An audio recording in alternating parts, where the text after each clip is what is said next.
you today? Good. I'm going to go ahead and shut this curtain for privacy. My name's Sabrina. I'll be your student nurse today. Could you state your name and date of birth for me? Okay, let me go ahead and verify that on your wristband. Everything checks out. Do you have any allergies I need to be aware of? No? Okay, and are you in any pain at all today? No, good. So I just received an order to perform a nasogastric insertion on you. It's a little bit uncomfortable, but I'll be here with you the entire time, so everything will be okay.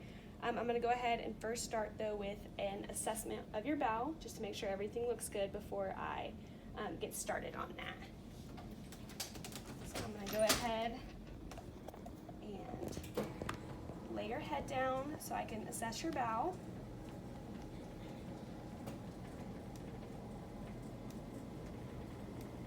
Okay.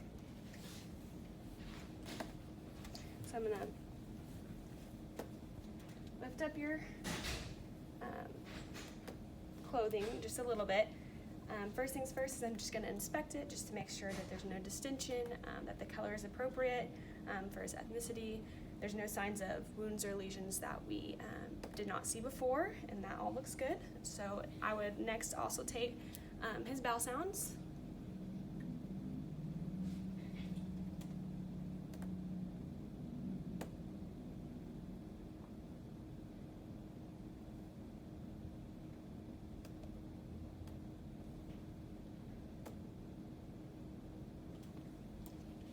Okay, and your bowel sounds are normal. And lastly, I'm just going to palpate just to see if you have any tenderness or pain anywhere, so let me know if you feel any tenderness.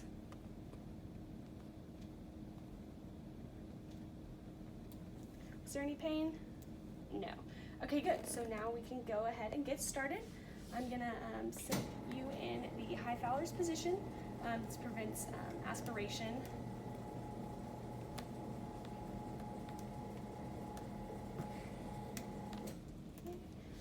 Cover your stomach back.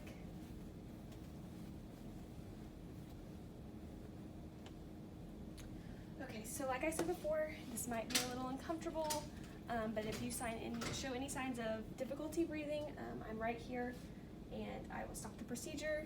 You might cough a little bit when I get down to your throat, but I'll pause and it'll kind of go away, and if it doesn't, I will take it out as well. When I do get to your throat, I'm going to have you sip on a glass of water, so as you swallow, I can push it down.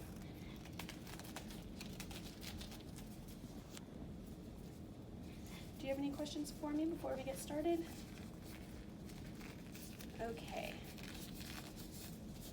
So first things first, I'm going to put down a moisture pad, just so you don't soil your clothes or your bed sheets. I'm also going to give you an emesis basin in case you do need to throw anything up, and I'm going to give you some tissues just because sometimes when you get down there it stimulates some tears in your eyes. So now that that's started, I'm going to go ahead and open the nasogastric tube.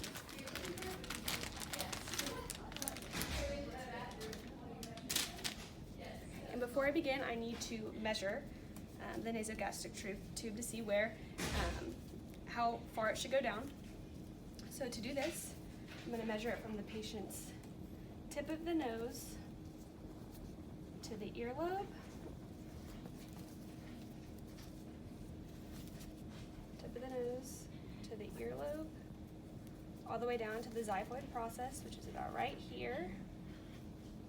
Okay, so I would mark this with either a marker or a piece of tape is what I have, just to indicate how far I should go down.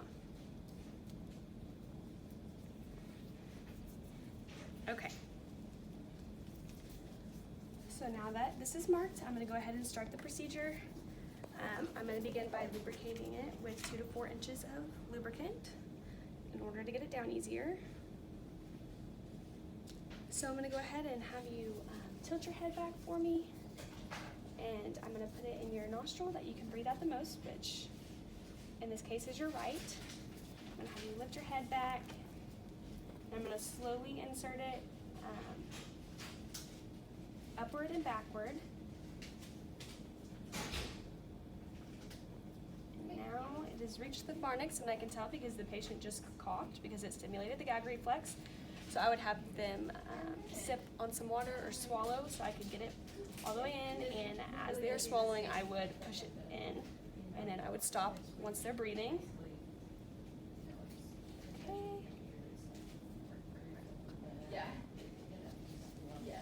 And in the case of this video, it doesn't go down as far as it should, but you would put it all the way down to where the tape is. But once it's in,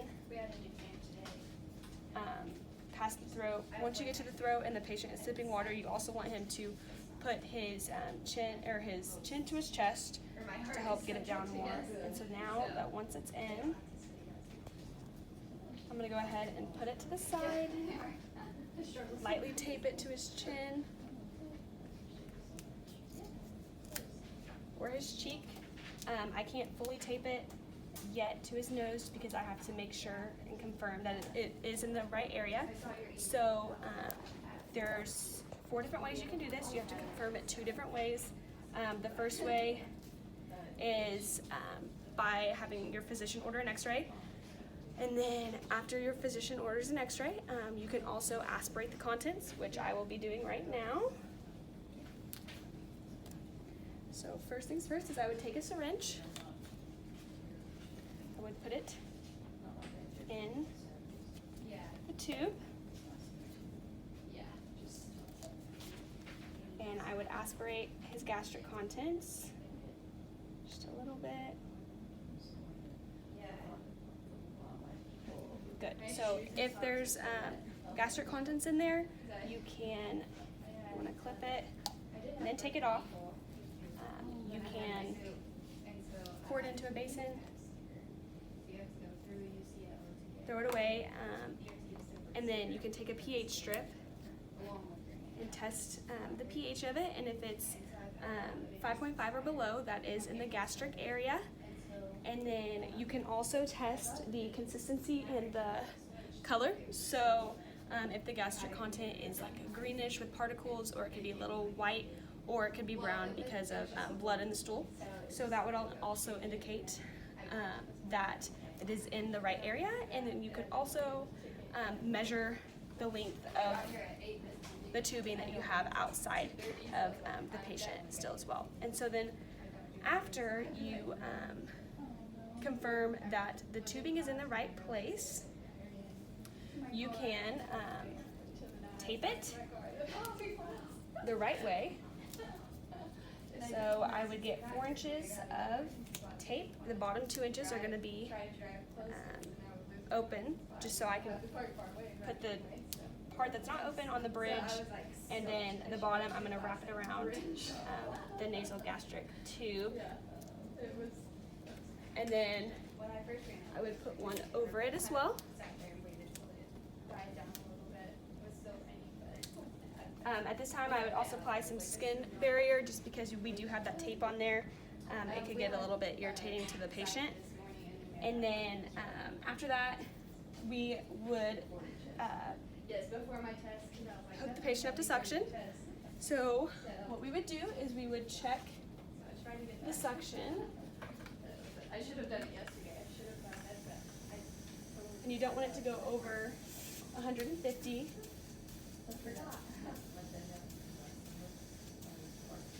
Okay. So what I'm going to do is hook the patient up to suction. This would not be on the ground in a real scenario.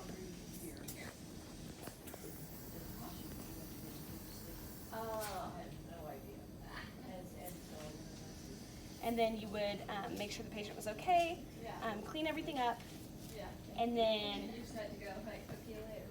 put the bed to the lowest possible position, and you are good to go. But in this case scenario for this video, we're supposed to come back in and irrigate the patient. So what I would do would be I would come back in. Okay, so it's been a few hours later, and the primary care provider ordered an irrigation for the nasogastric tube.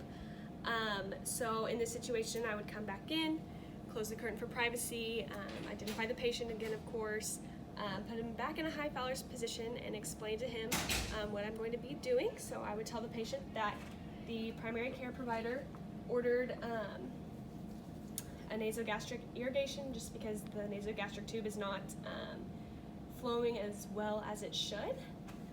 And then before I began, I would do another abdominal assessment to check, just inspect, make sure there's no wounds or lesions that we don't know about, that the stomach's not distended, that it's the appropriate color for his ethnicity, and I would listen to bowel sounds, make sure that those are present, or if they're hypoactive or hyperactive, and then I would also palpate to make sure his stomach wasn't tender, I guess. So I guess it wasn't tender. And then I would go ahead and get started. So after the abdominal assessment, I would check the placement of the tube. So once again, like at the beginning of this video, you could do that by measuring from where you documented how long of the tubing was still out from the previous time you inserted it. So you could use a measuring tape. You could also order an x-ray, or the primary care provider would order an x-ray, and then you could aspirate the gastric contents. So you would want to clamp and then take the suction off. And then you would take a syringe,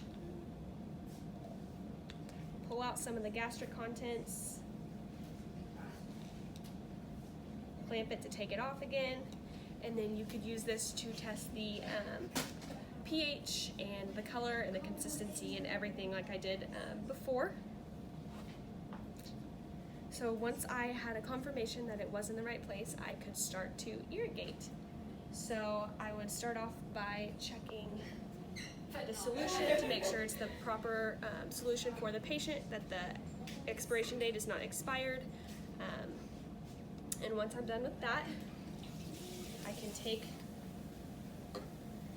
30 milliliters of the solution into my syringe. So I would draw 30 milliliters.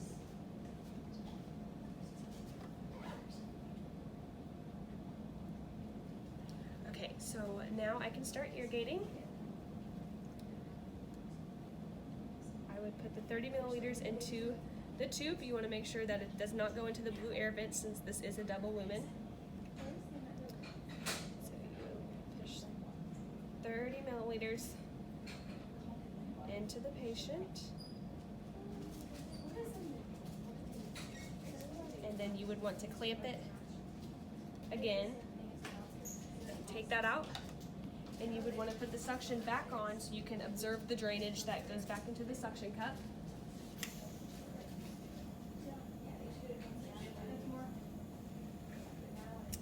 And then lastly, you would want to put 10 milliliters of regular air into the air vent just to make sure that the nasogastric tube is clear.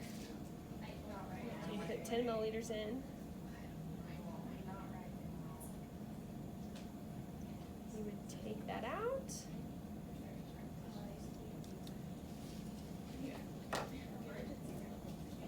And if the irrigation did not work the first time, you could do it again.